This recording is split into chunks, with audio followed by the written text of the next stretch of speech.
പക്ഷേ എന്റെ ലൈഫിൽ എന്റെ കുറച്ച് കഷ്ടപ്പാടുകൾ ഉണ്ടായിട്ടുണ്ട്. ഞാനൊരു സ്കൂളിൽ പഠിച്ചിട്ടുണ്ട്, തൃപ്പൂണിത്തുറയിൽ പോയി ഒരു 5th സ്റ്റാൻഡേർഡ് ആയപ്പോൾ ഞാൻ ക്രിക്കറ്റ് കളിക്കാൻ തുടങ്ങി. അണ്ടർ 14 കേരളത്തിന് വേണ്ടി റിപ്രസെന്റ് ചെയ്യാൻ വേണ്ടി ഒരു ജേർണി ഉണ്ടായിരുന്നു. കുമാര തള്ളല്ല, സത്യമായിട്ടും പറയും. എറണാകുളത്തിന് വേണ്ടി ഞാനിങ്ങനെ ജില്ല കളിച്ചുകൊണ്ടിരിക്കുമ്പോൾ എനിക്ക് ഈ പറഞ്ഞ മലയാളം എന്റെ ഒരു ശബ്ദം അറിയില്ല.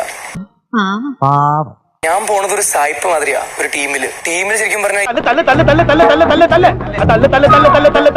കറക്റ്റ് ആയിട്ട് വന്നപ്പോ ഞാൻ സ്റ്റേറ്റ് അണ്ടർ 14 കളിച്ചു. അണ്ടർ 14 സ്റ്റേറ്റിന്റെ ക്യാപ്റ്റനായി. അതാണ് ഏറ്റവും വലിയ പ്രശ്നമായത്. വെറും ഭയങ്കരനല്ല, ഭയങ്കരமான ക്രിക്കറ്റ് മാച്ച് വരുമ്പോൾ നട്ട് ചൂടത്ത് പാലക്കാടിൽ കളിക്കുമ്പോൾ നല്ല ചൂടാ സമയത്ത് ഞങ്ങൾ അണ്ടർ 14 സ്റ്റേറ്റിന്റെ ക്യാപ്റ്റൻ ആയാൽ ഇപ്പൊ നമ്മൾ വെസൽ ടീമിന്റെ കാര്യം പറഞ്ഞപ്പോ ആരും കേൾക്കാറില്ല. ഞാൻ പറഞ്ഞ ഇംഗ്ലീഷ് എങ്ങനെ ആര് കേൾക്കും? കം ഹിയർ എന്ന് പറയുമ്പോൾ പോടാന്നൊക്കെ പറയും. ഞാൻ മനസ്സിലായില്ലേ? എന്റെ വേളാങ്കണ്ണി മാതാവേ, ഇവന് കുറച്ചു ബുദ്ധി ഉണ്ടായിരുന്നെങ്കിൽ മന്ദബുദ്ധി എന്നെങ്കിലും വിളിക്കായിരുന്നു. അതും ഇല്ലാതെ ബ്രോ ഇങ്ങോട്ട് കവർ സ്ലിക്ക് മിഡ് ഓഫ് ലിക്ക് ഞാൻ പോടോന്നൊക്കെ പറയും. അപ്പൊ എനിക്ക് അവിടെയും റെസ്പെക്ട് കിട്ടിയിട്ടില്ല. എന്തോന്നാടോ ഇത്? എവിടെ നിന്ന് കിട്ടിയോടോ ഈ ഉണ്ടാക്കണേ? ഞാൻ യൂസ് ടു അല്ല.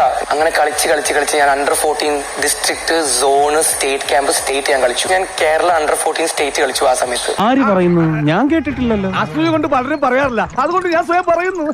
ബിക്കോസ് ഞാൻ ഈ പറഞ്ഞ ഈ എല്ലാ ഡിസ്ട്രിക്ട്സിലെ ആൾക്കാർ എന്നെ ബംഗാളി, കുറച്ച് വെളുപ്പുണ്ടെന്ന് പറയാൻ നീ ആരാ, അങ്ങനെ പോലത്തെ ഒരു മെന്റാലിറ്റി ഉണ്ട് ആ സമയത്ത്.